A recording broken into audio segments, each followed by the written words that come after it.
اللهم صل على سيدنا محمد الفتح لما أغلق والقدم لما سبق ناصر بالحق والهادي إلى صراطك المستقيم وعلى آله حق قدره والمقدار العظيم. لا إله إلا الله لا إله إلا الله لا إله إلا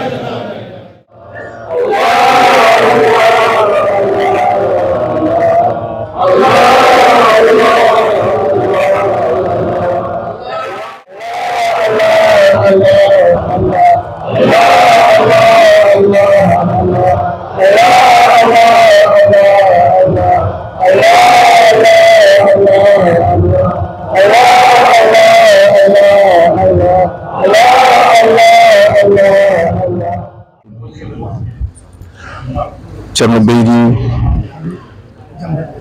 anaka jama bela jele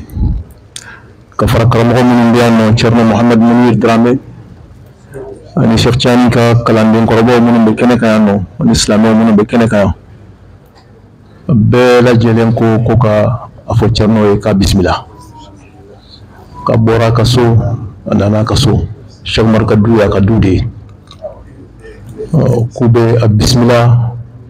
ubani nga Senegal kaw kibar wala sera mali minano ala kan nalike here mali kono yanno jigini min kera yanno ya rabbi ala ka ke hakli sigi malima ala ka ke basigi mali kono ala ka ke sababu ka mali ndon kambe nyoma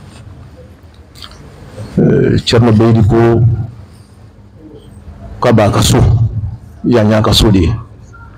ala de mo bismillah ni kenen ka yanno wala ka dutigi de do Shomar kanuni ba dusukuna Shomar kanuni na yo cheta akramona korkela radiyallahu ta'ala anhu no sayyidi Muhammad al-Mansuri Shomar kanuni na yo ta fauna mokewla na akramowla o kanuni kanu chentigidi kanuni ndo kanu jelendo kanu khalasidendo mamin kerife o de sagobila ale de sagobe dingona ya asagobe misri ngona ya no asagobe zawiya ina no amba fo balla asagobe mali bela jelen konna la no akara mali fe akara mali on fe ayo min tieta akara mola sanwo sanabe bo Senegal kana inyada malion kan ayo min tieta akramo na korkela o kanu ni malion ta sarasora ko malian be ko kaka bismillah wa khasatan maliti yani kalandem be ko kaka bismillah wa ala wajhi al khusus Cheikh Umar Fouti ka demba yako kaka bismillah anuka kalandem kaka bismillah umma ko be aka dakunya fulala ko di kalandem ma ka kalandem blasrani oye hakatuba kan salli ala Muhammad. Cheikh Beydi kane mawbe dendangal wombe gabe muqaddamebe no wiri ko Cheikh Muhammad Munir Dramé kane dendangal muqaddamebe Cheikh Ahmed Tijani tawabe do e batuhe e besmu Cheikh Umar kanko Cheikh Beydi o ma bismillah sa imi magallema kono gallema gartuda do sa ari do ka jom galle a bismetake do ko an bismoto do goddo tawdo ma do e wombe gabe fof kadi ko e yamirore ma tan woni ga omo weltinirma kanko e dendangal bismuji wombe do be fofof e be gandi sa nati do e galle he ya andu ko e galle ma nadda o do zawiya ko zawiya ma ko yidbe ma tan woni do no jidirda e no biruda fof kadi omo jarno omo barkino yidde Cheikhna Umar radiyallahu ta'ala anhu ko jogida ko omo andi do dontuda dum ceerno ma e mawne Muhammadul Mansur Ahmad radiyallahu ta'ala anhu yidde de yidno Cheikh Umar ala ko heddi ada yidiri non on tawru dum jinnabe mon e jatirabe mon te ndon yidde ko yidde labde ko yidde goldude kadi faade Cheikh Umar faade Allah subhanahu wa ta'ala dum non neddo gido ma so ari e ma tan ko sago mum woni e ma ha no wiri fof sibu neddo so yidima yidde waɗande ɗum yidde mum kadi koye moƴƴere jeeya kanko omo lomto dendagal leydi Mali ndi fof yidde nde korsinɗa malinaɓe ɗum kadi koye ceerno dontuɗon ɗum on kertinani Mali saha fof arde yillade saha fof arde ƴewtade almuɓɓe ko yidde nde jiɗɗon leydi ndi e ɓiɓɓe leydi ndi ɗum noon ko leydi ndi fofof ina bismoma e sifa herorade tijaniyankoɓe leydi ndi fof ina bismo sifa ɓurɗo heerade ɓesmo Cheikh Oumar hande kadi ne bismoma e nokkuma kadi almuɓɓe ma e yiɓɓe ma ina jiiɗi heɓde ko e ɓeyditoro ñande fof noɓe ɓeyditortoni e mon wonde bisimilla mon e zawiya mon e yiɓɓe mon e almuɓe mon noon Cheikh Hussein Diakté lomti ɓesgu ngu yettinde on ceerno. أعوذ بالله من الشيطان الرجيم بسم الله الرحمن الرحيم الحمد لله رب العالمين وصلى الله على نبينا الكريم محمد وآله وصحبه أجمعين أنكر مؤمن بكرينك السلام عليكم ورحمة الله تعالى وبركاته شيخ تيانك خليفة هناك مقدم هناك كلنين أنا كان بجمع كل بلا جلي نحضر السلمان بركة ما ينعم فبيما السلام عليكم ورحمة الله تعالى وبركاته أن نسجل من كسب nusuji ambake ka ala funai ka ala wali nyumando nai ka ala barkada akan nyama unaka sonu anaka bono naka samanchauka amezaya na dami wati mina wati kerenkere lino ami yoro kerenkere nilani ma kerenkere lino fana silino mini islam nyuma Sheikh Tidiane kala ni saru mawlu ma badu ni tariga ina marila fojiya fantan nani bela jelen fe mini yoro jisilino ni ala do an garje kala bianga sika hadra kile anga soro ni ma kile no fe mini billaminina wallahi Tidiane ko na mafa ngam wasalino nayi ala ni yodo angar jela ma foida alama tuma doni na mafa na mankaire na ala dinaire ka boyena ka samancha anaka here ni na ala kanwanye amme je ka alafo ka barkada ka wali mando am fanan karamo da ni cerno bidi an cerno Sheikh Munir Dramé ala ka here kan wala ku shimaya bi ma na sama ka cerno kan nali ka boye da cerno bidi ka anu sojera faka faka anu sojera ka masoro salu cerno ziara labani ka salu min dara minka ayre gulla ka tafu aeroport la kata cerno kumbe minan tari bani bena ayi Muhammad Chey ayi wile tara cerno kumbe nai domina na chifa yana akoma ko muso ziara me mi fe ga fendo nyini fe ika yini cerno fe akadu na yoke na mo wo jume ye yeni ngi jabe mbado ka fo cerno ko e je fenti cerno bunu tali si cerno fe ne jiana cerno bido atido ni jamu tali ni fe ni cerno fe fona sika minka nota abake akombi fe cerno ni nana ni yoro ina 2014 shede chama mini maina wa so dugukolo lamuni fo dugukolo na Cheikh Berko akuma ni be cerno ki ma barka mani ika premier pierre ika dania anana kerenga ay amin kala wa iz yarfa ibrahim wa isma'il alqawaid min albayt ayadan yoranina Cheikh Berko ko mi fa ka zabiyayi aka kan yiddi ke roye aka ka farda seli roye aka ka ala kusmane ala batu roye mi fa ka radio kala mi fa ka almami ka sokala mi fa ka sherifu ka sokala mi fa ka maboga dunya ala ko di ka ke an odi ngami ako me mi o ne sisa ka fon la benelu ala benti me mi fa ka duwa ka da alama amba santan net la yina ala lati ga ajora ka ba ka wasa wa Cheikh Berko ka be jora mo ni lafiya kono kana sura ni ma degunta ama dorita matora no fe ko ala yoke aka fo cerno e ka barka ko duwa jabira mi fa kana duin kono akana shina kera sufla ye akana shika duin barka ka sabati ka tafe na mango sufla ne tsika jabi ke na hanna kera erkele efla ka se sukile ma na ala min la tike ne ala sonna mo bike kuma fora cerno e aku gela shitala aku ranyina mena nalim na malla na wati kuntala manjian ka santo bo sabla program chama men kono donc ola anga lege nanu siga amfa birital ka haji dama chukumi ka program to fara makara chukumi ango fere tike ala ke ben na kaka ko chamo kana ka sukire akashiya da yin nalim ngia na ala salama abina sukire shiya na shiya abina farda useliya foka ta se siri la sarama na ala siri la sara jirana ani delegation ma na fa matan jatia usura ka salam ne ka singa ta ka résidence la Libya ni ala salama cerno bina ke foka ta se le 11 mois ni le 11 na le jirana cerno said kele ka molul banu organiser kai cerno bita o moludula le 15 à 10 ngana entre le 15 et 20 na ala salama cerno bi foli di ngoma arita o ta chugula ma fu ya ankara mo min biya nani ni hadra an ciki fara dono lu willa ka taa chano fo ni sebe ni kono chano ba na dana ni ni ma ko ri na marifo akoni ni sofo de na sofo uni na navo ko nya blanc kono ko mali bele jere fo wani bele jere nyoy delegation ni tarafo no yankara mo munir baba drani alaka herkani ani chano bebi ani delegation to bele jere ama munir yambi cheikh munir yambi bi akana amano ni cheikh munir be dugun kono akaka hadra bla yefe baba drani kazala bla kaka na wallahi korobadi ne ayi do fuka njati ka tlegana ko cheikh munir sarakana telma ka abu hina ma masina ka fuka bike na yo min ke kani cha ni baraji wan kuna wuro sabla ni cerro na fana malla ka buka hu ne mi kala ni hu de tibako ma bo maye ala joni mo maye ma san mo maye abika ko nkera to ka je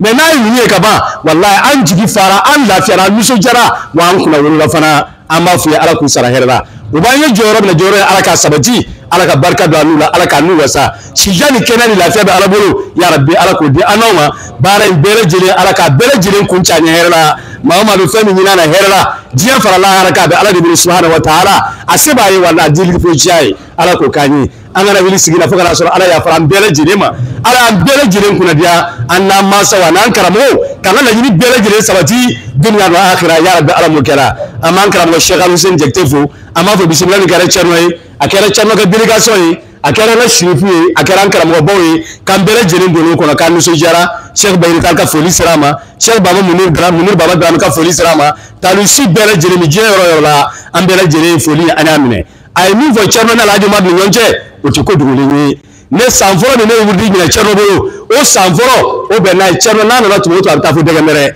ne yɛrɛ ka dɛgɛnbɛrɛ siɲɛ fɔlɔ n taara bɛnkɛrɛ ka caya mais ka se dɛgɛnbɛrɛ ne taara cɛrɛ de ka fa délégation na cɛrɛ sayi tun bɛ a don an donna dɛgɛnbɛrɛ kuru o kɔnɔ min kɛra o don o kɛra o tɛ fɔ kɛnɛ kan yan o kɛra o don an ye tan ta ye dɛ jawaratul kamal ti jawaratu ye sɔratul fati ti sɔratul fati ye makasili ni tawasulu ti makasili ye min kɛra kuru in kɔnɔ a dɔgɔmani ye heure fila ye kuru o datugu la an dara an bɔra ka taa bɛnkɛrɛ dugu ka palais kɛ san o san cɛrɛ bi n'a bɛ na sira in bɛ cogo di ne b'a fɔ a ye ko cɛrɛ n'an ka sabali fɔlɔ sira in bɛ cogo di sira in kari-karilen don sira in t'a ma ye a filanan fana ye lakana to fanfɛla la mankanw bɛ yen an kana taa don girigara ninnu kɔnɔ an ka sabali mais ne b'a ye k'a fɔ a ka d'ale hali ni sira man ɲi hali ni gɛlɛyaw bɛ hali ni degun bɛ yen a ka taa mais anw de b'an bolo tɔɔrɔ kan b'a fɔ la barisa ni jamana bɛ lahalaya dɔ la i fana b'o lahalaya in makara kan ala deli ala ka jamana in b'o lahalaya la ne ti siga la ni ala sɔnna ma ala ka diɲɛ kɔnɔ don na an segin ka to o ziyara ninnu kɛ an n'o baara ninnu bɛ continuer ka kɛ fo ka tɛmɛ kɔrɔlen kan ni ala sɔnna ma an b'a ɲini ala fɛ ala ka bɛɛ lajɛlen kɛ hɛrɛ ye ya rabbi ala k'an bɛɛ lajɛlen wasa ala k'an kunnadiya diɲɛ fara lahara kan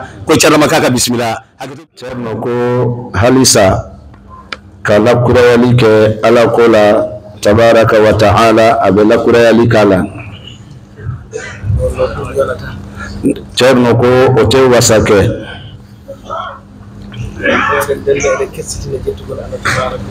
Cɛrno ko an bɛɛ bɛ jɛ an bɛ ala tanu an b'a kuraya. Tɛ eden jettira mo o do nema an bɛ nin nema in an bɛ ala tanu ala. Eden jula enelado Allah sallallahu alaihi wasallam an bɛ sali aka ciba ka kisi ni nema bɛ aye.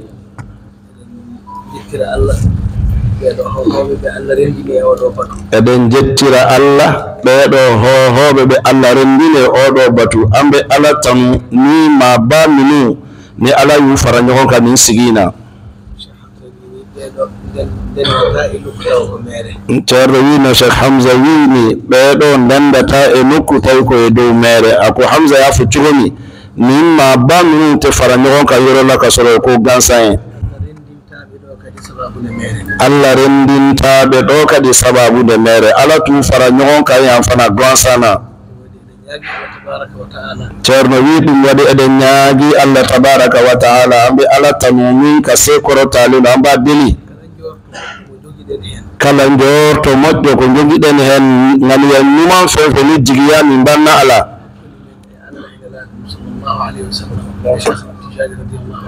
hakkunde men e Allah e nelaɗo sallallahu alayhi wa sallam e hakkunde men e cheikhana Ahmad Tijani radiyallahu ta'ala anhu anni alani kira ani Cheikh Tidiane Thielala dañde ɓeydede hen e ɓeydanede hen anga soro anga jiibi ala doka ji fara anka amin Allah waɗani en ɗum waɗana en ko ɓuri ɗum amɓe mimini ala ko dama ka fendama min kam sanoye yo Allah waddum sababu beydano to Allah ala ko ke sababu ye ambe ka jidi ala fe wana tabitugol iman e yananede e berde meden aka kelle maniya ani denganiya sabatile andu sukuna wana sababu nabbugol ruhuji men e berde men faade Allah aka sababu ye anni anan dusuka yelen ka se ala fe wana sababu beydade en ballade nelado Allah sallallahu alaihi wasallam ke sababu ye anga gela ala ga cibala kisin nema baye e beydade yiddemo e beydade wonde e sunna mako anga do fara akanulika ka do fara aka sunna baralika e beydade yidde shaykhana Ahmad Tijani radiyallahu ta'ala anhu anika do fara an karamo shattijan kanulika anye amin e beydade jabede e lawol he e jabanede an ala bila ka dum fara anye aka so anna tariqaina aka so anya kono ceerno wi ɗum ɗo ko hunde e jortoji men ko ɗum rendini en ɗo koninde anga jigiya dowye min mi an fara ñogon kaya ɗum ɗaccini joom zawiyaji ɗi zawiyaji men odila zawiya tigi camañuka zawiya ubla ceerno winde wonno Allah ko peñale ko ala ye bange yorowde bala to dokke makko aka soni cogo yawla Arafat o wi arafatul arafati dire arafat arafa kenew e kaaje mun ana kulu wayi tan kono dire keddiɗe ne abi ko kene towdoronde kono ko feñande Allah rokki nokku o ko ala ka bangalide yoron son on kikiide juulɓe fof daroɗon ina paɗi yurmede Allah o ɗum silanow bebe jo yen wura fewɓe ala ka hine kono hayɓe nañani darade toon ina ñalda korka sabu yidde yantude e dariɓe toon ɓe hali winuma sikata arafa ɗum wekkilin sunaya wala so ala kufara arafa kene mo how kan ɗum ko feñande Allah e nokku he rokki ɗum ñande hen ako ala ka bangali yoroyni ode yodi yoroy ma o ɗum ɗum noon wana arafa tan jeyi ɗum ko arafa doronta toye ɗen peñale koye hadara Allah ummoto ako bange cugonɗu ɗumɓe bo ala ka hadarade la to jola fof o feña ɗum na kada e ka bange yorora ba bangeye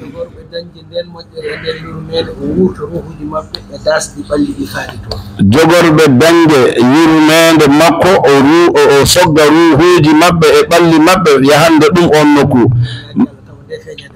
amin no ñaagui ceero wina ñaagui Allah tawi nde feñande ko hen jeeya ako ni ala yo o lañini yoromina aɓe haɗama dow ni fari kuno samakatta oka tuni yoromna aɓe ala birala ka biɓuran ko yorodoye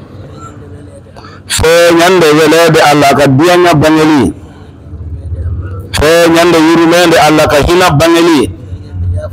feñande yaafuya Allah ani aka yafa bangeli feñande dokke Allah aka sonni bangelila ɗum ko haaju hakkunde men e Allah o yanni ala ce haajude haajuji men hakkunde men e aduna men anga haaju minu banni duniya ce sohlaji men e hammuji men anga sohlaw nanga hanu ko woni hen kulhuli e ko woni hen ɗaɓɓale fembi mi siraña koye ani femmuñi minni fewñe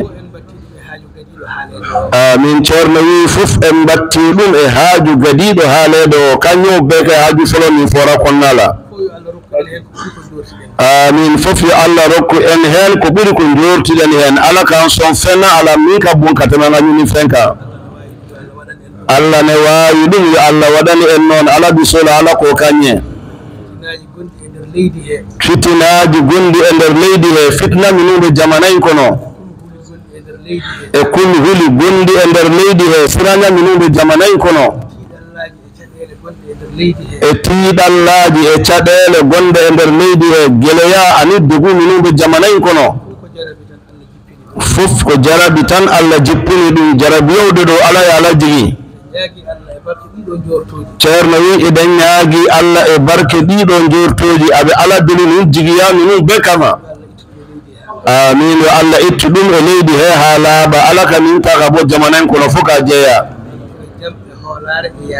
o artira jam e hoolare e yaajede aka heere ani danaya ani ferenati o waɗana en noon e leyɗele men ɗe fofof akake anga jamanen belaw cohla o waɗana en noon e leyɗele julɓe aduna o fof akake añe duña jamanaw belate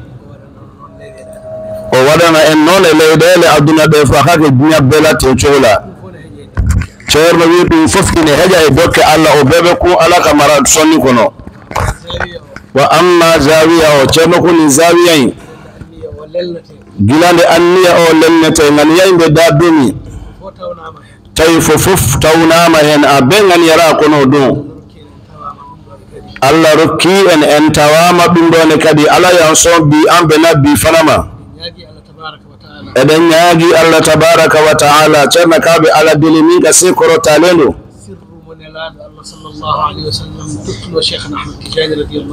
sirru mo nelaɗo Allah sallallahu alayhi wa sallam tottuno cheikhana Ahmad Tijani radiyallahu ta'ala anhu kira kuñe gundu min bi an karamogo Cheikh Tidiane radiyallahu ta'ala anhu o yamirimo yo wat ɗum e zawiya he aya yamara ko kaka zawiya la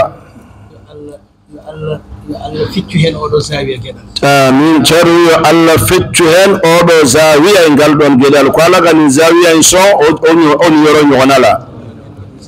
waɗana en noon e zawiyaji men fof ako kanga zawiya o bela jelena kala ko rewaɗo Allah yo Allah jab ala batu fenfembe ke ala ka bemina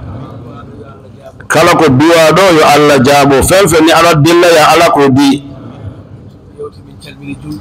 ceerno wi so ɗum yawti salmini julɓe ɓe no moƴƴi kaɓe islamo fo kosoɓe salminandu wondude teddinde e horminde foli kamin ni buña anila hormaɓe ñogon fe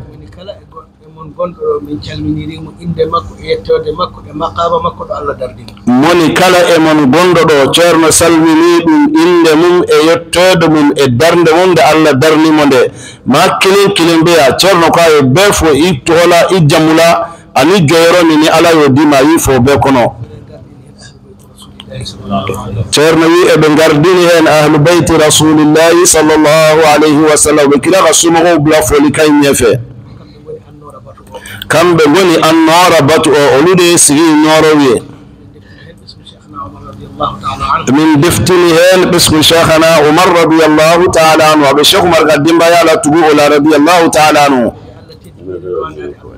eɓe Allah teddini rondade alqur'ana ala e qur'anel lonni di minu fanama ani muqaddamu ani mama sorola jamayna yanno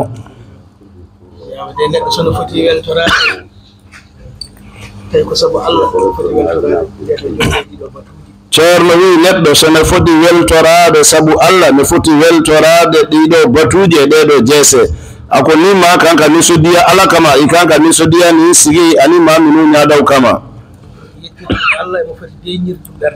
omo foti yettirde ɗum Allah omo foti deñude ɗum ɓernde makko ma kanka ala tan nini sigi minuñe iki yere basigina e fana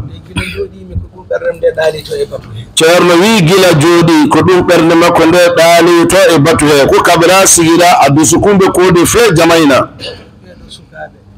ɓeeɗo sukaɓe koni demseni nunu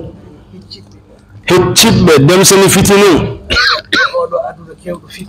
e oɗo aduna kewɗo fitna ani duñanni ni ka soɗo duñayi fitnaw kacca ina yiɗi diftade sukaɓe dunayi mbe fe ka demsenu sama waɗa e haaju muɗum kubla duñaka haajula e seytane e peeje mum seytane naka jaw yidde janfade nelaɗo Allah sallallahu alayhi wa sallam e leñol makko ɓe fe ka kira janfa aka mantoyna e añɓe l'islam islam ya jugu ina pewja jamma e ñalawma oɓe feere tegala suuni clé holno ustirta l'islam o ubina dogo islam o la coodi gila e sheytane ha e añɓe fof sheytane fof kata se juguma eɓe gandi sembe ɓurɗo mawnude hen ko sukaɓe ubaɗo fangay fambay demsenu nde kono Allah ɓocciti on e ɗen ɗon gueɗe fof ala e demsenu boni konunu beela yidni on diine mon yidni on tijaniya mon ayaw ka diine kanu ayaw ka tijaniya kanu koɗorɗe ɗe no goɗɗodiri wasiri yorow ka jañowana beddaji ɗine ɓitti siraw koroniɗo kono ceerno wi'ine ya joom motoji en ne ɓittodiri a ñaɓe moto lawɓe embouteillage taala goto fof haaju mum ko woto tardude oɗo batu be ka haajuyede aka sigana ben wisirima wana kange ɓe ngari lartude awmana saminini wana halis awmana warñini wana postoji tottirteɗi postu fanate minum ɓe diila kawɓe no noofe wana visa ji totteteɗi yoɓe ɗanno awtana visa fanañini kata tugala te ɗum ɗo fof oɗen cohli ɗum wa demsenu mawɓe mum beela ɗum sa teskima ɗum ni yo jatemine a yettanat nelaɗo Allah Allah iɓe ala tanu ala kiraye alaye sallallahu alayhi wa sallama ganda ko ñaguino Allah ko Allah rokkimo ɗum ka ɗo a tuña ala delimina ala yadama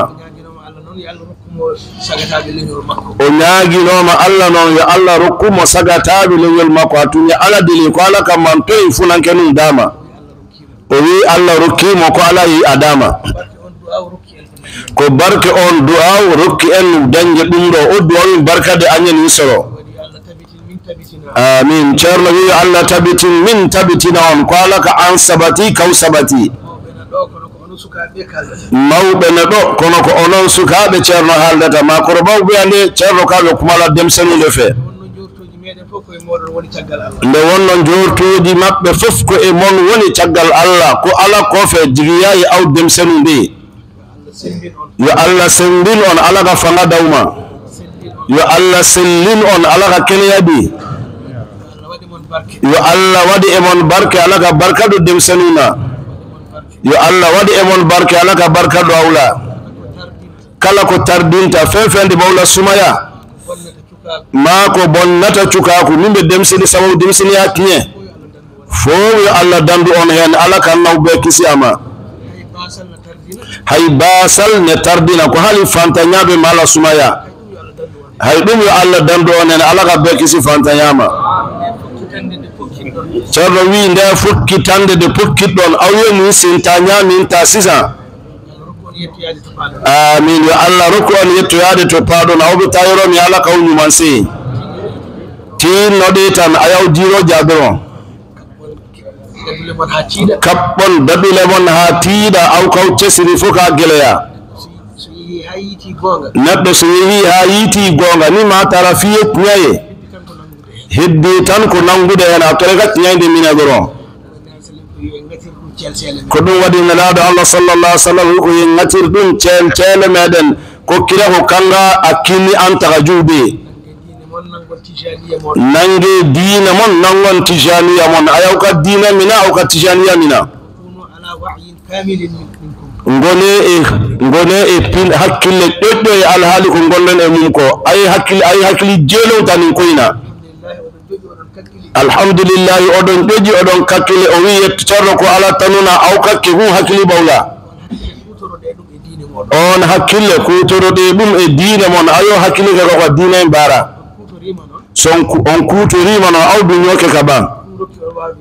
ko ɗum rekki on wawde wadde ni ode law sela kaninke kono ɓeydoɗe ay dow faraka seytane ne tafi kunu ne haɓa e diine ko seytane e kele ɓulo gilanka diine e kele min gila e fuɗɗoni l'islam kabi l'islam yaɓe damina domi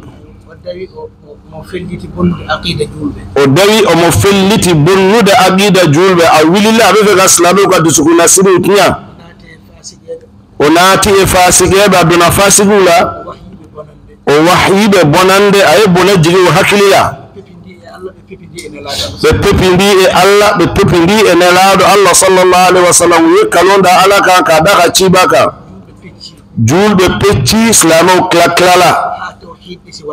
ها توحيد بسويلاد فوق الله كل بغانتيا بيني كيلما كونو الله هبلن ينقول وربه كالا يتشو لبه سيكو كبلري غندال غند مابه بنجالتني دوم على يدوني دوما ونوكا لونيا بورا كما بنهي عقيدة بيبلده بلبني بيبلده بسني دوم ورجعوها إلى الصواب بندتني دوم كدي بيوال أكوي نينو دسوكونا سينيا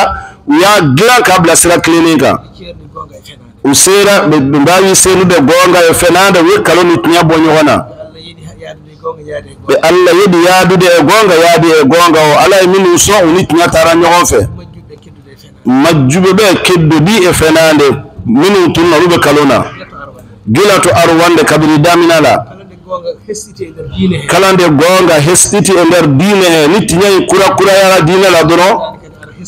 seytaane kadi ara hestitina ɗum abina seytane bina tayin kuraya ha yetti tariqa cheikhana ahmad at-tijani fasira an karaboga tasirayma ha yetti sufiyatu ni ko adinde lawol ngol feñana fogana se sufiyama yani siray ka bange ceerno wi suufiyankoɓe yaltinnoɓe ko ni rutta ɓerɗe faade Allah suufi munum tunna ni dusuku sinin cuko ñumañe alama taskiyatu mo nelaɗo yamira yo waɗan julɓe nin sin yalimi ni kila yama wiyara kake islamawye omo yamira yuallimuhum lkitaba walhikma o janginaɓe deftere nde abukalan kitabuyna o janginaɓe holnoɓe gandirta sunna makko abula kala oɓe sunna don cogoɗi ɗum koko haalete koko gollete oɓe baradi oɓe fo wa yuzakkihim noon o laɓɓinaɓe o fatira ɓerɗe ɗe to Allah abu siniya ka dusukuna sigi alama ɗum noon koye tarbiya oɓe soro lamoɗe fe e gurdam makko ko kanko watta ɗum aka ñanamayala alade tumbulamo on annora ine heddi e nder ummatu o ko nora en tolembe mantoen ceela ha yetti alqurunul muzakkatu wonde alqurunu salasa ɗum ɗo fof tawi annora makko hen fogata se wati sabami qarnu sabami num tulembe ala ka annoro tumbo beela ɗi ko kanko laɓɓiniɗi kanko ñaagi Allah ɗi kadi ko laaɓɗi ako alaɗi ni saban siniya wawi ala dina olu seniyara nde ɗum woɗɗi noon o janjayane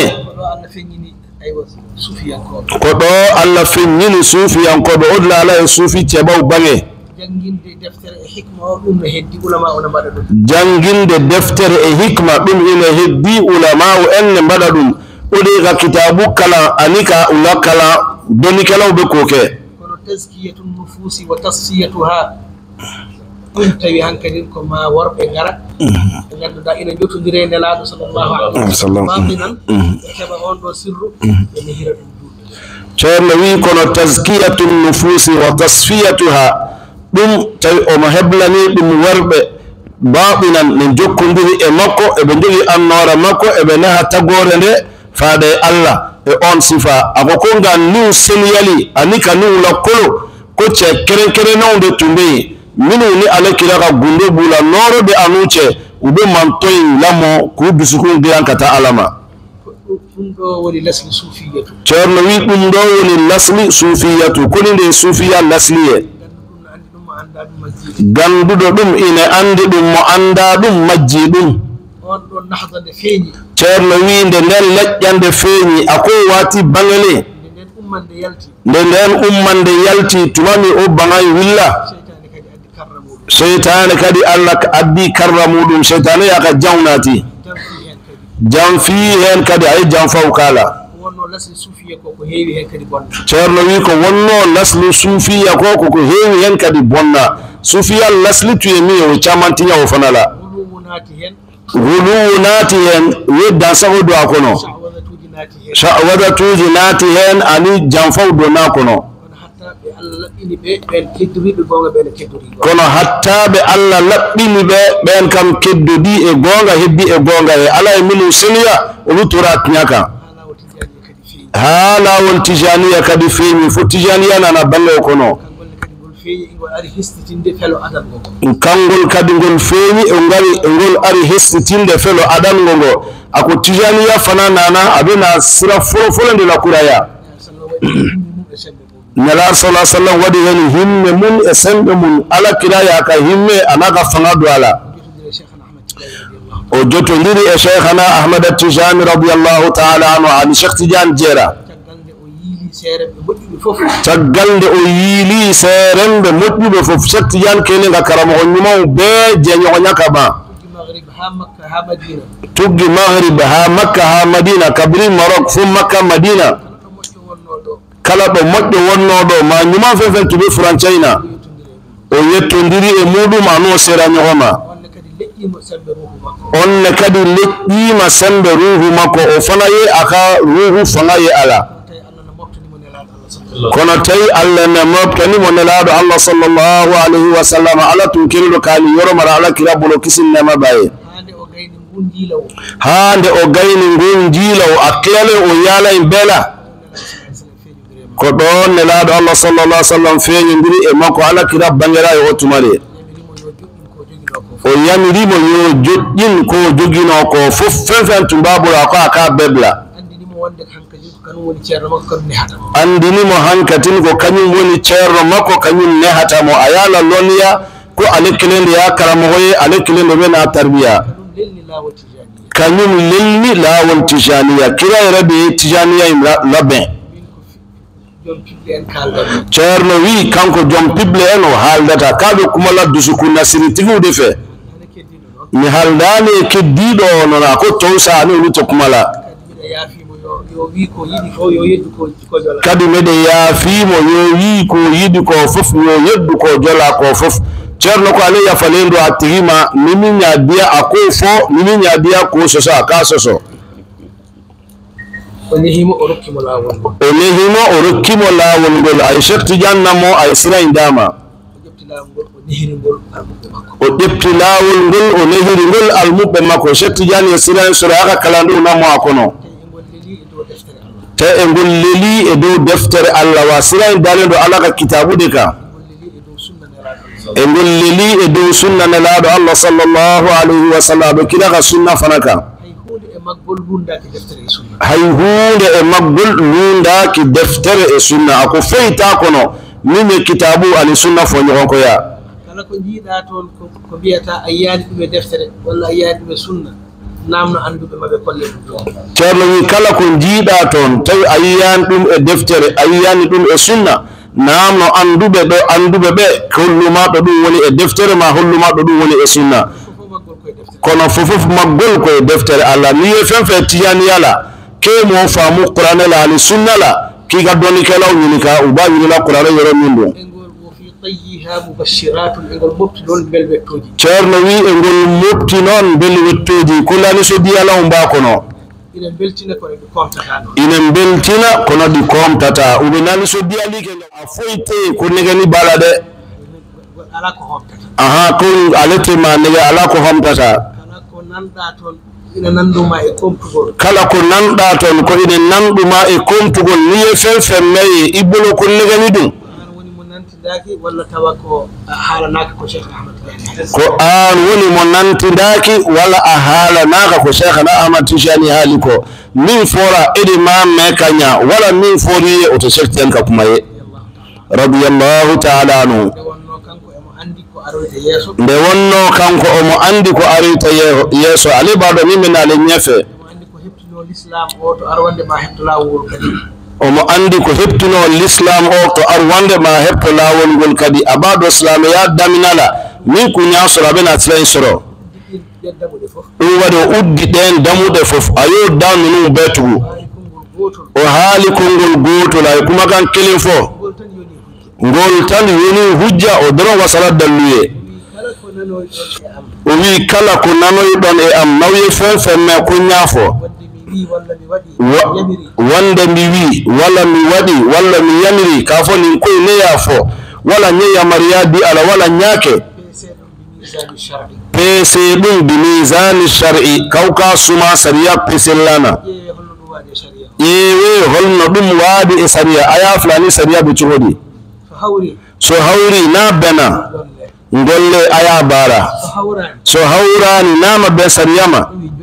o wi njodine ko ayobla ako kuma jumambe ni ko fetugo hoko wodi tagal kaado hala o kay gayni ko kini kala kala ko nanda e lawol e mana fefe mesiraina taw dum ina nyawa limanu ma billahi kabe je kan limani yaka andu dum o wiyani non amofo tawa ko an woni mon nanani ko wi ko iri maka kuma kay medoro dum ne kadi ina wada o fana beke hay yimbe ne kuccundira kalda mo wadi ma be nyasini hona obo kuma kala mo kaldata o nana goddum ibe kuma lami fe be kuma mi fa ya ba famulu chowere dum ina yana hakkunde huccundirbe fembe ke mani nyonche saka non kabritedi gimmide Sheikh radiyallahu ta'ala kuma teminu kibariyabe foka ko shatti janna dum ne kadi gandiren dum non angani no tolata ko heddi ko min tora dum ne kadi ne ton o beele dum ne kadi ne ton o fana be ina ton ko ganduda fembe mimbe dum ko nanondiroɓe ɗum tan kaldata ɗum minin dama boome o mi dama de bisoko fo ñoñe ɗum ne kadi hay aduna men o ko noon gurdina halanga duñayna an balonen mbiyetende o wona hay kalisaji men ɗi moftiren e bankuji eɗen mbaɗi ɗum koɗuji hali wari munuɓe marala bankula ngo kodde bala ko an moftuɗo toon o e joom banque o dokkodirta code o no jaltinirta kalis o emi ñiga wari mara bankila ani banque awdamade ɓe kodidini oma wari ɓe boni kodimi o est ce ɗin kodiji ne waɗe e journal tan de sare partout o code minuɓe bla journal aka publié fambewa hay lettre mo ɓe neldatma hay lettre mo ni banque ba cima hay chef d'agence o andata ɗum chef d'agence rete lettre ɗo ɓe murat ɗum ko an tan murtata ɗum ganda ko ɗum woni enveloppe kulede éclede ɓadde kole kalo min mbala aduna wawi suuɗirde ndani bela jam daño ko duya sera ka addurota wala sa here ka soro bela tan kalisaji ne ndeno wala sa wal waru ka korosi sirruji etaji di sirruji aduna kadi ko ni denira sirruji etaji di sirruji aduna ko ni denira duna gundo etandi no ka gundo korosi lembe tale koruji mawdi ganda jogi sekereji aduna di do koruji mawdi jogibe sekereji aduna awnyaabe joyoro banu no nidnya sekere be ubulo KZBN aywa CIAN indon KZB CIAN no na nyonaw sirruji mabbe ko gundo e yimbe mabbe jogibe dumbe o be mami no bulo jombe o mo don jamala o dama doronde be nyondo no nyonche ako dunya glambraw o lu sera ka lu ka dunya glanta ka foko ala ka gundo nimbe ala na tiru che ko fana teddo ko min dole ne ko tnyate ako te jele nyaade dum wana labal dum ne kadi ne to no gundo fana be sada yidi andude dum nyaago alla jeede e mabbe ni be fe ko gundo minun do ala be fana ka farawo cewka so alla yettinima andude dum tan a anda dum ni ala yila se ikanko londro bo do kono sabu anda dum tan wodani ko eta dondro ko tnyate je dum aduna e ka jiyay mafle doron hunde fof yo wade e nokkumum fambe kabla place la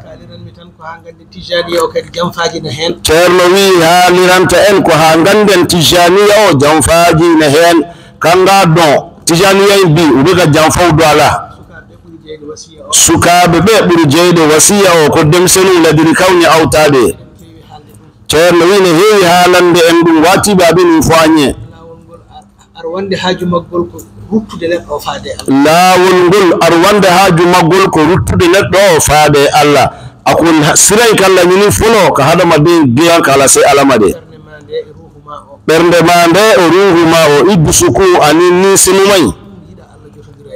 ɗum yiɗa Allah jotodira e Allah o ka Allah do o ka Allah kanu ko heddi ko ɗum wona e aduna ma o a to o ɓe to duñaynaya sa juloto ni ye jago kelade jokka julaguma iɓi ka jago ke sa remat jokka ni ɓe sened la iɓi ka seneke sa jangat janga ni ye kalankelade iɓi ka kalanke sa waɗat businessman mbaɗa businessman ni businessman de fana iɓuke so tawi Allah wurtuma ko jangude inde Allah sirruji majji aɗa firlito hen ni ala yake iye lasrari karankelade ala towla ibe o nyanyini ɗum ne kadi janga ɗum iko kala ƴeewaɓe Allah andini ɗum ɓe jaha janga ɗum e maɓɓe ala ya doniyadi minumay kata kala o nufe ndewana ɗum laawol noon ikattema siraw fe ndewana ɗum laawol ikattema siraw fe mawɓe ɓe nanoton ɓe wonde Allah rokkinoɓe heɓindade e lasrari anye makoro ɓannu nume ko ala tuye lasrari gundo duma Allah rokkiɓe hen eɓe pirlito hen ala yuso wusago kala ɓe koccani ɗum e bedda uma tomo sirala de ɓe jangu ɗum ɓe lartu ɗum ha Allah yeɗiɓe ɗum uya kala ka ñini fo ala yuso ɓe jogori ɗum noon senare wa uya minani jeeli ñasira fanaye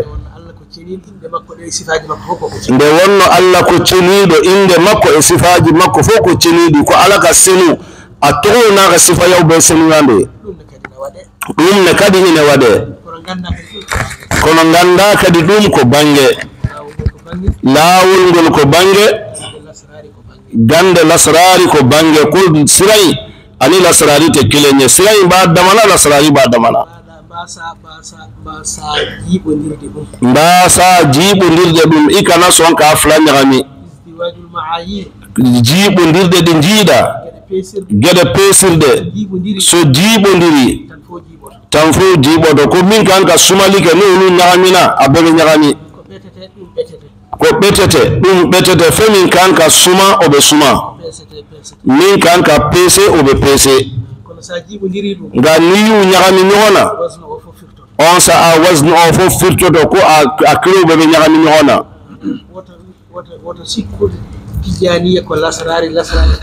wata sikku tijaniya ko lasrari wata sikku lasrari ko tijaniya kikana mili ko tijaniya e lasrari de lasrari frate tijaniya e ha mbata ɗum ɓetirgal fiɓo ke sumali minañe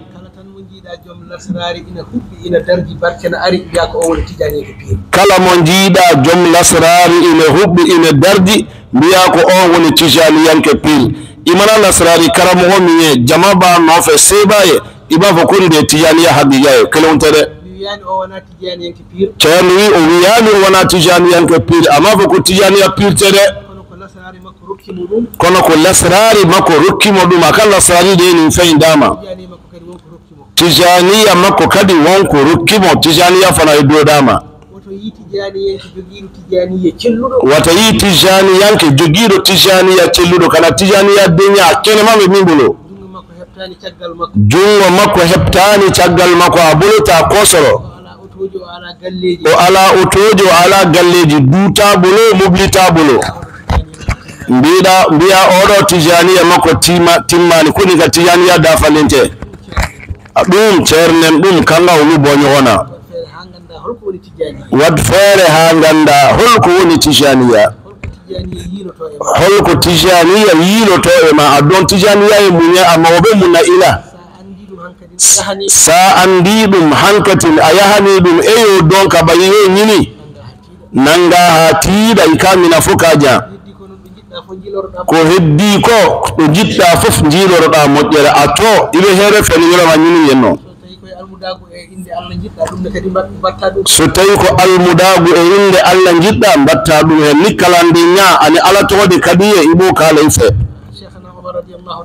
Charles Sheikhana Umar radiyallahu ta'ala anhu ankara bo Sheikh Umar radiyallahu ta'ala anhu ko hadara makko gonden ambaga sigiyoro de la ko min rijalil asrar lasrali ce bawdudu dendangal fannuji lasrali fawno fanu o yettima hen katude asira dana wondude e hebindare wa a dafalendo ala fana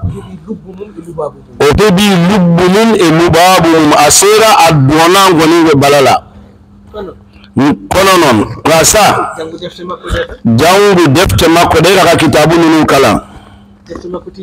defte makko tijaniya de aka kitabu nunu tijaniya ka nana e juude men abam bebulu ma andu holko tijaniya ya hata ibalo tijaniya be talamina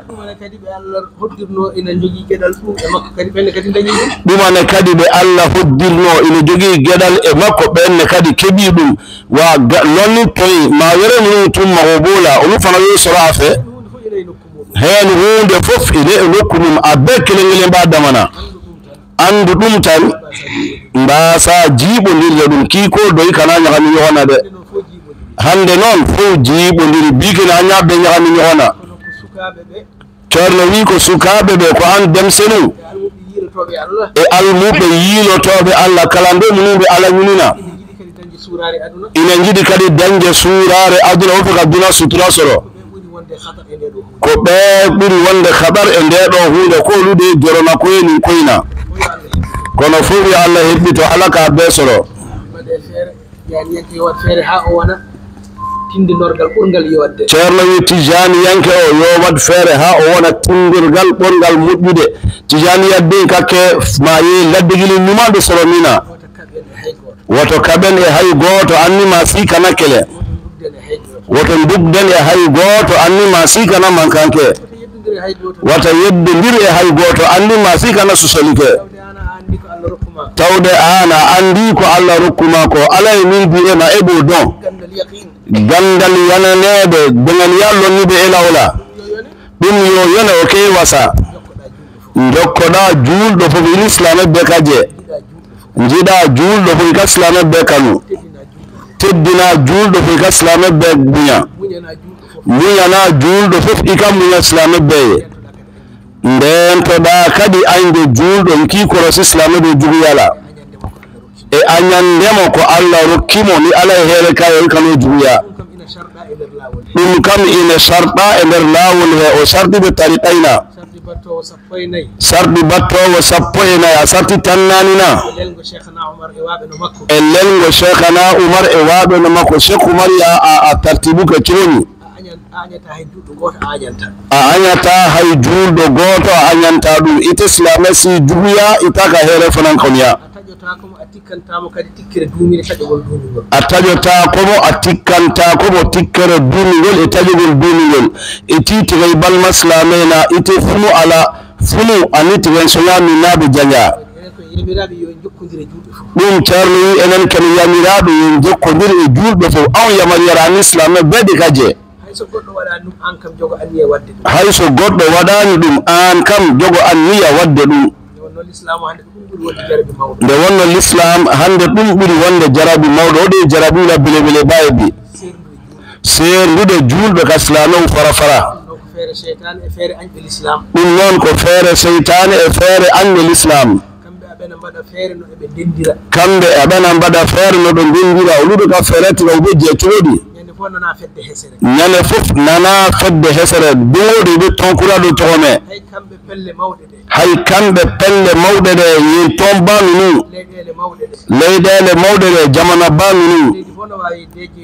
leydi fof ine wawi deje yona hoore mum jamana be pisiga to ikilina kay bosani yere kono ebe gandi ko dendugol ko hen sembe hebeto mbado salanyo kan fanga bodela be mbadi hilfuji mabbe wuka to sisi be dutti kadi mbadi batuji usor laka siuke saaf wati be ibe sigi kurame ko ɓeydi ko tentiɗo kongude Cheikh Hussein ko haali ko weltade makko kanko hoore makko no tawri hadara o kikiɗe heni o wi omo malkinori hen e yananede yimɓe ɓe ganduɗa goto e mabɓe sa waddi e mabɓe hadara goto a jaɓanama ɗum ne wona malu aduna e lahara ko hono ɗen jeese kewɗe o yi hufodiri hande e wudere he ɗum o malkinorimo ɗum no feewi kadi omo weltori wonde oɗo kikiɗe koko haalano gila yettaki nde argol mon haala o immi o ari teddiniri ɗo Cheikh Beydi wonde so Allah jaɓi argol mon eɓɓama o haali ñalawma o eno alhaali o yarata wi Cheikh Beydi hepti wimo bisimilla ceerno bisimilla makko raftande nde o arata taw miɗe ɗo miɗe hattani mi jaɓɓoyimomo aéroport kono hikka haadi hawre oɗo alhaali ma togara babam ɓiyam Mouhamadoul Ghali lomto kam aéroport jaɓɓade mo sallah jaɓi kono noon mbiya ceerno meɗen yiɗi ñaagade mo o wi kanko hepti o wi Cheikh Hamza o hepti o wi Cheikh Beydi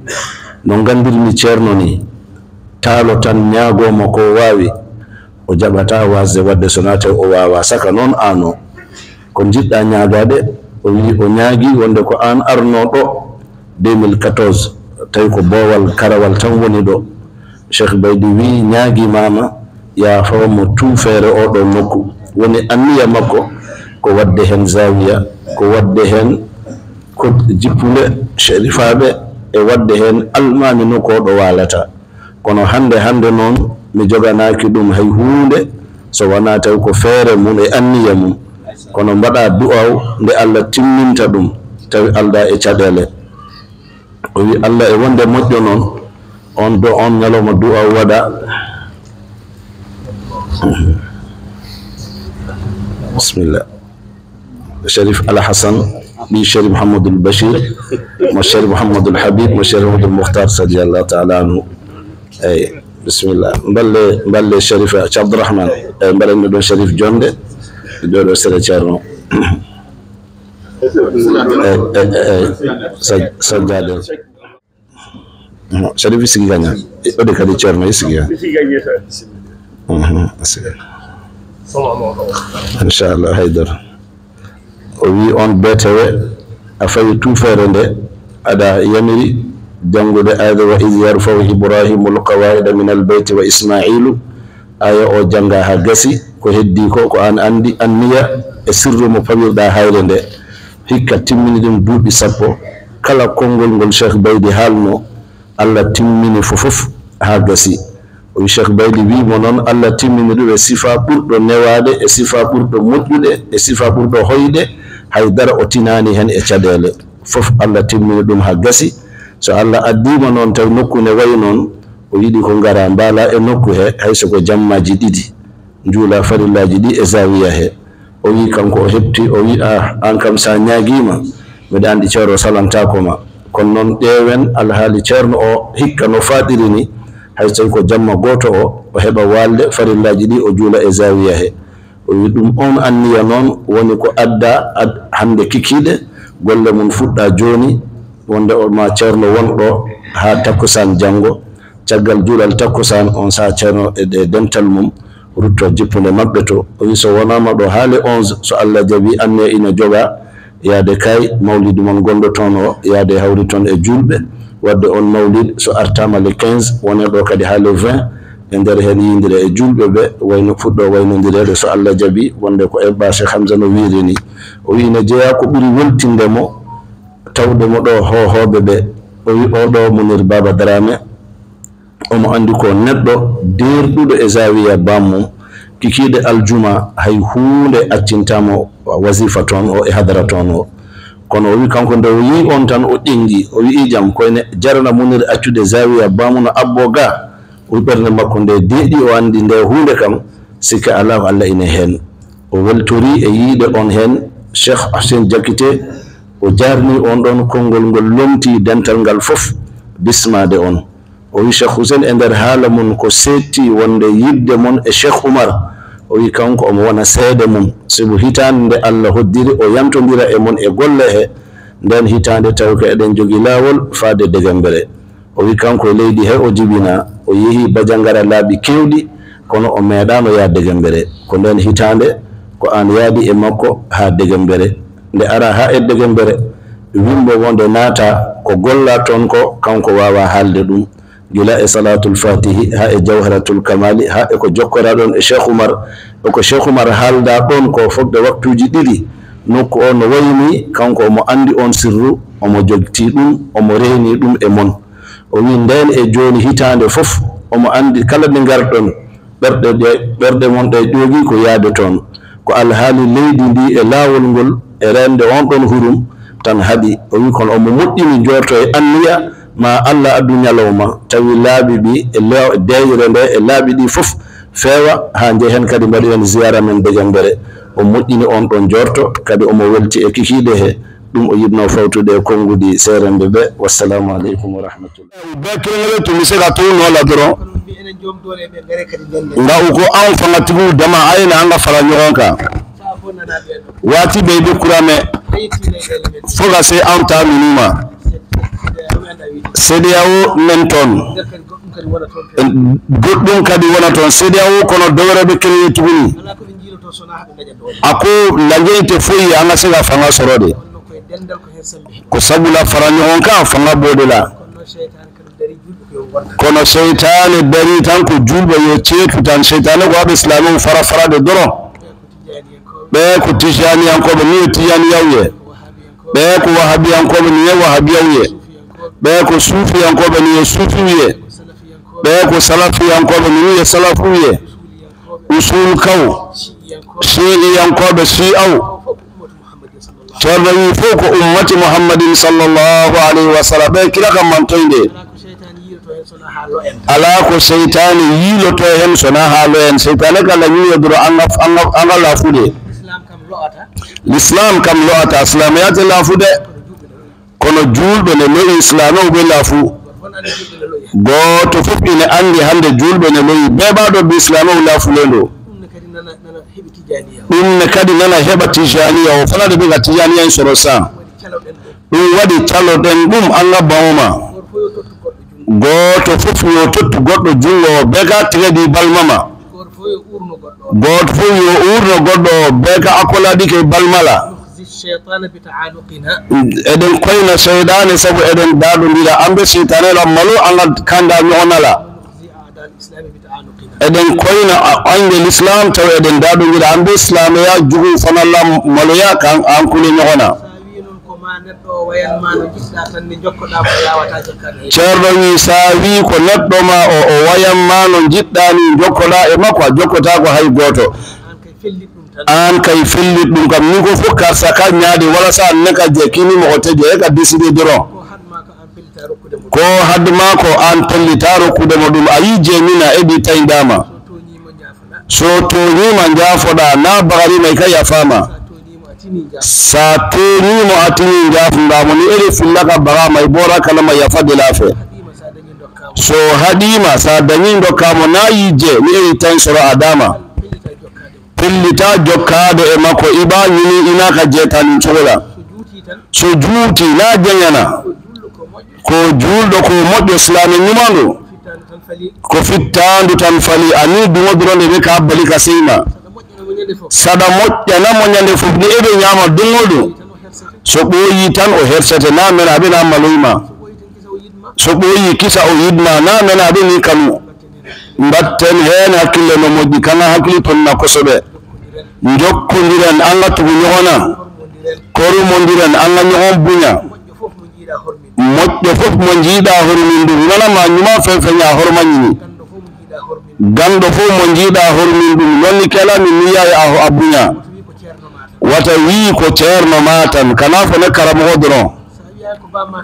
sa wi an ko bamma tan teddinta ay ko yima ko ɓi fadorolela a teddinta baba hay goto yima ko temi ko siwere faala sa rentaki bamma teddintaki annene nini ko resi doron taw fanati fa buña sa teddini bamma tigi tigi yi fa buña ñala tollodirɗo e bamma fof mbiyata ɗum ko baba kaari mama ni fayo flañe ba fon fa karsa almubbe be yombaadu non e seerembe be kalandum ka ketan karamo ni ñohonce yo Allah won ballo amin ala ka kedde me bagaye yo Allah reena diine meden ala kan korosi ala diine korosi ko duwoteno ko naane corno en duwima duwaw lama corno e duwawke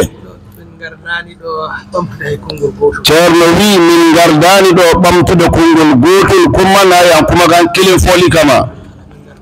ala min gardani ɗum mana o kama hay so ɗum jogino ko min kala ɗo ɗum cuusa haalde ɗum hay ni kasoro fen bambulo an kan kam min fo yanti a foyore awmbulo saka noon minen min jogaki ko min kala fente awmbulo amɓe min fo ko gando waawi waajade donni kelade mi siga waajulike ko kulɗo Allah kadi waawi waajade mamde sira alane odi mi siga waajulike ɗi fof mi ala ɗum meɗe ñaagi ɗum Allah noon a flasinte lebbulo mbi ala bila fla bela kono ceerno wi sibu lisanu haal dental ngal e lisanu haal cheikhana cheikh beydi e mawɓe ɗo wondi ɓe ko sigi lisanul haalini cheikh badinaji on ka tugoya ha e ɓeɗo musidɓe fof ka seni jeñoonni numa ɓe mbawni kam ha ɓe mbi yomi jooɗo mi huccita yimɓe wiyon forcé funga sigi ka ñasimo howla pamanmi hen tan ko haal hay so tawi anda ko kalata neɓe ɗum tan haalnini summa inni astaghfirullah wa atubu ilayhi ceerno wi ina tuubana Allah ina rutto e makko enen fof konngudi ɗi koye hooram gadimi huccinde ɗum ñekkuma kay ñasimi redla folo keddiɗo jiɗɗo naftorade fof mama ɗum fega nafa ñini ala alhamdulillahi rabbil alamina maddaminala an ko ñam wasaɗo sirifuni talo sinima ñuma minen mbiya anyi here be nata ka fo ala yo damma amma ba kalama fo ala kala ka Sharif Hassan fana na ka fara an kayamo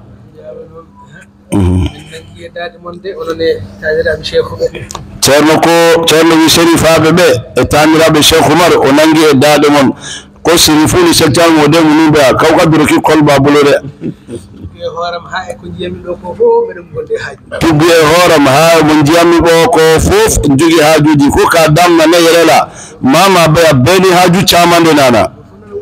goto fof nana wullito be fla fola karamo honi haaju